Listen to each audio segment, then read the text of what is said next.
بسم اللہ الحمد للہ والصلاة والسلام علی رسول اللہ رب اشرح لی صدری ویسر لی امری واحلل عقدۃ من لسانی یفقہوا قولی۔ ناظرین السلام علیکم ورحمۃ اللہ وبرکاتہ۔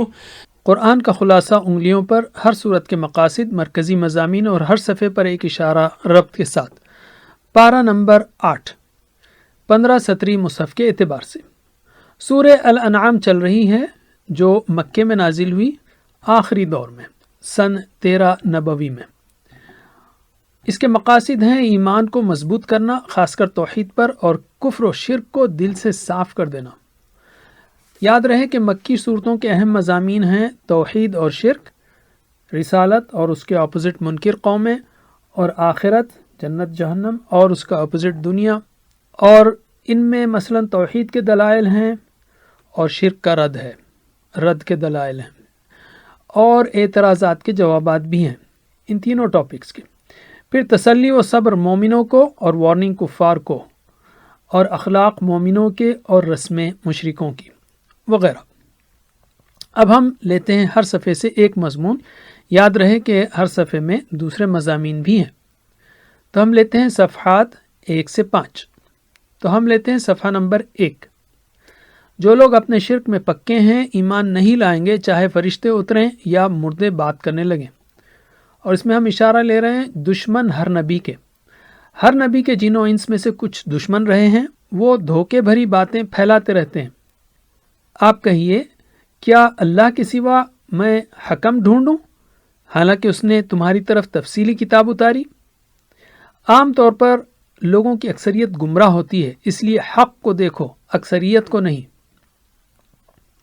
حلال کھاؤ، حرام نہیں۔ جس پر اللہ کا نام لیا جائے وہ حلال ہے، اسے کیوں نہیں کھاتے؟ اور جس پر اللہ کا نام نہ لیا جائے وہ حرام ہے، اس کو مت کھاؤ۔ ہر بستی کے بڑے جرائم پیشہ لوگ سازشیں کرتے ہیں، لیکن وہ لاشعوری میں خود کو نقصان پہنچا رہے ہیں۔ مجرمین کہتے ہیں کہ ہم پر کوئی آیت کیوں نہیں اتری؟ اللہ کو زیادہ بہتر ہے کہ رسول کس کو بنانا ہے۔ اللہ جس کسی کو ہدایت دینا چاہتا ہے تو ہدایت کے لیے اس کے سینے کو کھول دیتا ہے، اور جس کو گمراہ رکھنا چاہتا ہے تو اس کے سینے کو تنگ کر دیتا ہے۔ اللہ کی ہدایت ہی سیدھا راستہ ہے، اور اس کو قبول کرنے والوں کے لیے سلامتی کا ٹھکانہ ہوگا۔ روز محشر اللہ تعالیٰ گمراہ جن و انس سے سوال کرے گا، کیا تمہارے پاس رسول نہیں آئے تھے؟ وہ ایک دوسرے پر الزام لگائیں گے، اور اس دن ہر ایک کا ٹھکانہ جہنم ہوگا۔ اب ہم لیتے ہیں چوتھا صفحہ۔ قیامت کے دن ہر ایک کو اس کے اعمال کے مطابق درجے ملیں گے۔ یاد رکھو کہ اللہ تم سے جو بھی وعدہ کر رہا ہے وہ یقیناً پورا ہو کر رہے گا۔ اور اس کا نمایاں اشارہ ہم نے لیا ہے، اور اس کا ایک اشارہ ہم نے لیا ہے حصے اور قتل۔ مشرکین نے جانوروں اور پیداوار میں حصے بنا لیے ہیں، اور اللہ کے اور اپنے شریکوں کے حصوں کو ملا لیتے ہیں۔ ان کی یہ تقسیم نہایت بری ہے۔ اسی طرح بہت سارے مشرکین کے لیے ان کے شرکاء نے اولاد کا قتل کر دینا خوشنما بنا دیا ہے، جو ان کی بربادی کا سبب بنتا ہے۔ کھیتی اور جانور۔ مشرکین نے اپنے طور پر کھیتی اور جانوروں کو تقسیم کر دیا تھا کہ یہ مرد کے لیے اور یہ عورت کے لیے خاص ہے۔ جو لوگ نادانی میں اپنی اولاد کو قتل کرتے ہیں، اللہ کے دیے ہوئے رزق کو اللہ پر جھوٹ باندھتے ہوئے خود پر حرام کر لیتے ہیں، وہ بڑے خسارے اور گمراہی میں ہیں۔ اللہ ہی نے اناج اور پھلوں کو اگایا، کھاؤ، حق والے کو اس کا حق دو، اور اسراف مت کرو۔ اسی نے جانوروں کو پیدا کیا، اس کے دیے ہوئے رزق کو کھاؤ اور شیطان کی پیروی نہ کرو۔ تو یہ ہیں 5 صفحات، اور اس کے اشارات ہیں دشمن حلال جن حصے کھیتی، دشمن حلال جن حصے کھیتی۔ اور اس کے لیے جوڑنے والے جملے ہیں ہر نبی کی طرح نبی صلی اللہ علیہ وسلم کے بھی دشمن ہیں۔ حلال کھاؤ اور حرام سے دور رہو، جن و انس میں سے گمراہوں کی پیروی نہ کرو۔ مشرکین نے اللہ کے لیے غیر منصفانہ حصے لگائے، اپنی اولاد کو قتل کیا، نیز کھیتی اور جانور کی غلط تقسیم کی۔ یاد رکھیے، ہم نے جب کہا 2 سے 5 تک احکام ہیں، تو اس میں احکام کے علاوہ اور بھی چیزیں ہیں، لیکن یہ ایک پہلو ہے یاد رکھنے کی آسانی کے لیے۔ الحمدللہ۔ اب ہم لیتے ہیں صفحات 4 سے 10۔ صفحہ نمبر 6 میں ہے 8 جوڑے نر و مادہ حلال ہیں، یعنی بکری، بھیڑ، اونٹ اور گائے، ان کے نر و مادہ۔ مگر مشرکین نے اپنی مرضی سے بعض کو حرام و حلال قرار دیا، تو اللہ تعالیٰ نے فرمایا کہ کیا تم اس بات پر گواہ ہو کہ اللہ نے یہ حلال و حرام کیا؟ 4 حرام چیزیں. اصل میں 4 چیزیں حرام ہیں اور وہ ہیں مردار، بہتا خون، خنزیر اور جس کو غیر اللہ کے نام پر ذبح کیا گیا ہو. ہاں مجبوری کی بات الگ ہے. بنی اسرائیل کی شرارت کی بنا پر بعض چیزیں ان کے لیے حرام قرار دی گئی تھیں. صفحہ نمبر 7. جھٹلانے والے کو اللہ مہلت دیتا ہے پھر اچانک پکڑ کرتا ہے. مشرکین بہانے بناتے ہیں کہ اگر اللہ نہ چاہتا تو ہم شرک نہ کرتے. کیا تمہارے پاس کی کوئی دلیل ہے؟ لاؤ گواہوں کو جو گواہی دیں کہ اللہ نے فلاں فلاں کو حرام کیا ہے. 10 وصیتیں. کہہ دیجئے کہ آؤ سناؤں اللہ کی 10 وصیتیں، جس میں سے کچھ یہ ہیں: شرک نہ کرو، والدین کے ساتھ بہترین سلوک کرو، فقر کے ڈر سے اولاد کو قتل نہ کرو، فحش کے قریب نہ جاؤ، ناحق قتل نہ کرو. اور بقیہ 5 ہیں: مال یتیم کی حفاظت کرو، صحیح تولو، انصاف کرو، عہد کو پورا کرو اور دین اسلام کی اتباع کرو. قرآن کی پیروی کرو. اللہ نے موسیٰ علیہ السلام کو ہدایت و رحمت والی کتاب عطا کی اور اب یہ بابرکت قرآن اتارا گیا ہے، پس اس کی پیروی کرو. در حقیقت بڑا ظالم ہے وہ جو آیات الہی کو جھٹلائے اور ان سے کترائے. صفحہ 9. کیا وہ ظالم لوگ فرشتوں کا انتظار کر رہے ہیں؟ وہ بڑی بھول میں ہیں. جو لوگ دین میں تفرقہ پیدا کرتے ہیں ان لوگوں سے تعلق مت رکھو.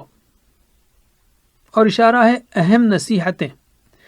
سورت کے آخر میں اللہ نے اہم نصیحتیں بیان فرمائی، جیسے حکم دیا کہ کہہ دیجئے کہ میرے رب نے مجھے ہدایت دی، ملت ابراہیمی کی پیروی کی توفیق دی، یہ میرے لیے کافی ہے.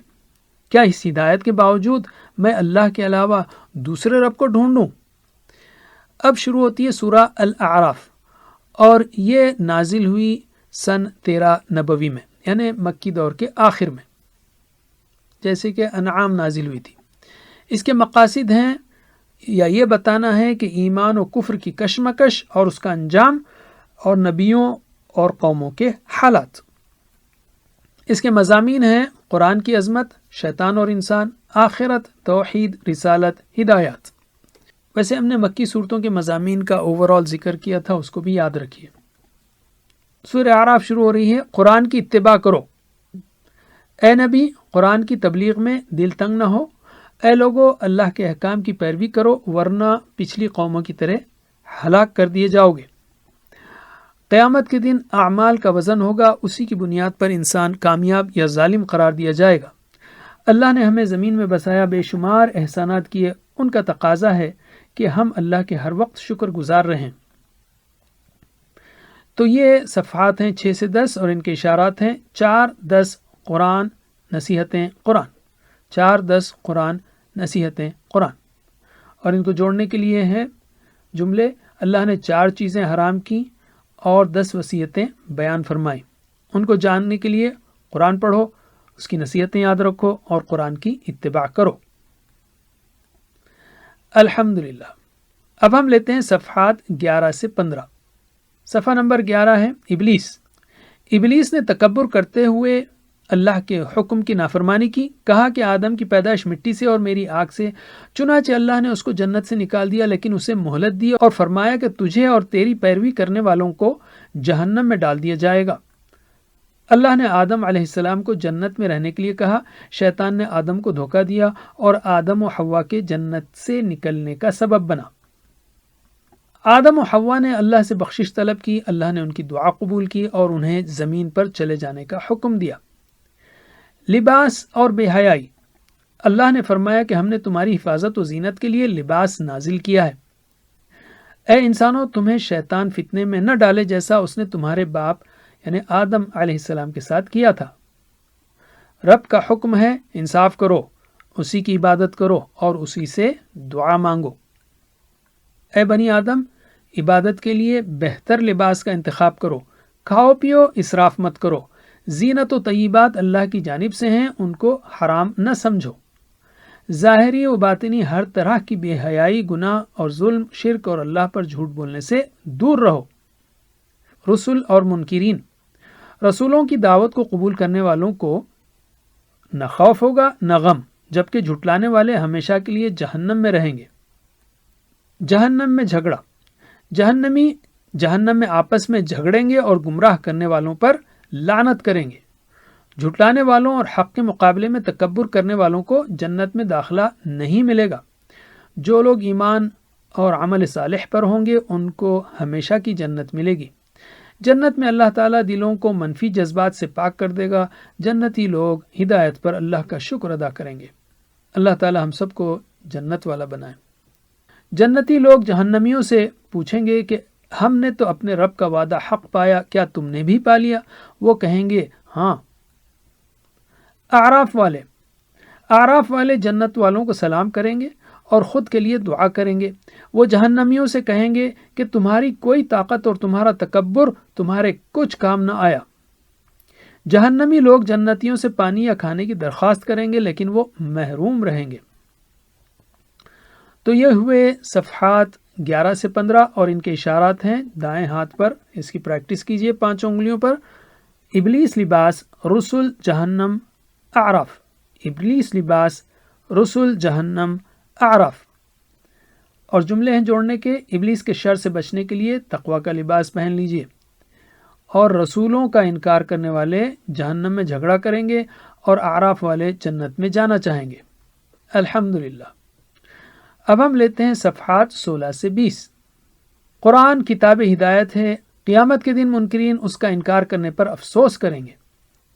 تخلیق آسمانوں اور زمین کی، اللہ تعالیٰ ہی نے تخلیق کی ہے، یعنی ان کو پیدا کیا ہے۔ وہی کنٹرول کرتا ہے رات اور دن کو، اور چاند، سورج، ستارے سب اسی کے حکم کے تابع ہیں۔ اسی کو پکارو اور زمین میں بگاڑ مت پھیلاؤ۔ وہی رحمتوں والی بارش نازل کرتا ہے جس میں تمہارے لیے مختلف فائدے ہیں۔ اللہ تعالیٰ نے اچھی زمین اور خراب زمین کی مثال دی بندوں کے لیے۔ نوح، ہود علیہم السلام۔ نوح نے اپنی قوم کو توحید کی دعوت دی اور عذاب سے ڈرایا۔ لوگوں نے انہیں گمراہ کہا اور ان کا انکار کیا۔ ہود علیہ السلام نے بھی اپنی قوم یعنی عاد کو توحید کی دعوت دی، لیکن قوم نے انہیں پاگل کہا اور ان کا انکار کیا۔ قوم کو اس پر تعجب تھا کہ انہی میں سے کیسے رسول ہو سکتا ہے، تو ہود علیہ السلام نے ان کو سمجھایا۔ قوم نے کہا ہم آبائی دین کو چھوڑ دیں؟ اگر سچے ہو تم تو ہم سے جو وعدہ کر رہے ہو وہ لا کر دکھاؤ۔ ہود علیہ السلام نے فرمایا تم پر اب عذاب آ چکا، اب نجات صرف مومنوں کو ملے گی۔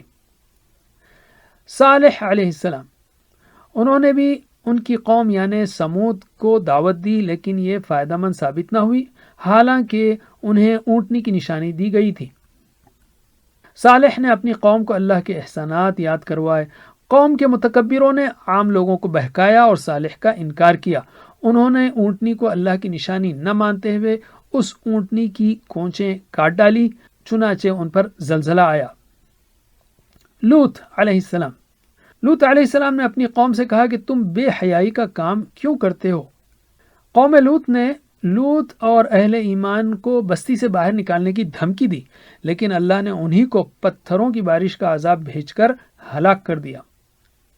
شعیب علیہ السلام، شعیب علیہ السلام کو اللہ نے مدین کے لوگوں کی جانب بھیجا۔ انہوں نے لوگوں کو ناپ تول صحیح کرنے، دوسروں کو اللہ کے راستے سے نہ روکنے کا حکم دیا اور انہیں اللہ کے احسانات یاد دلائے اور فرمایا کہ صبر کرو، اللہ تعالیٰ فیصلہ کر دے گا۔ تو یہ ہوئے صفحات 16 سے 20 اور ان کے اشارات ہیں تخلیق، نوح و ہود، صالح، لوط، شعیب۔ تخلیق، نوح و ہود، صالح، لوط و شعیب علیہم السلام۔ اور جوڑنے والے جملے ہیں اللہ کی تخلیق حیرت انگیز ہے، اسی اللہ نے لوگوں کی ہدایت کے لیے نوح، ہود، صالح، لوط اور شعیب علیہم السلام کو بھیجا۔ الحمدللہ۔ تو یہ ہوا 8واں پارہ۔ اب اس کے جو موضوعات ہیں جس کو ہم نے اسٹرپس میں رکھا ہے، رسالت، احکام، اہم ہدایات، یہ شروع کے 10 پیجز میں ہے، رسالت، احکام، اہم ہدایات۔ لیکن جیسا ہم نے کہا کہ یہ ایک رف ٹائٹلنگ ہے، ان میں اور موضوعات بھی ہو سکتے ہیں۔ اور دوسرے 10 صفحات میں ہیں شیطان، رسالت و آخرت، توحید، رسالت۔ انبیاء کا ذکر ہے تو وہ رسالت ہے، لیکن ظاہر ہے کہ انبیاء نے توحید کی دعوت دی، آخرت کی دعوت دی، تو یہ چیزیں جو ہے نا آپس میں ایک دوسرے میں شامل ہیں۔ الحمدللہ۔ وجزاکم اللہ خیر، والسلام علیکم ورحمۃ اللہ وبرکاتہ.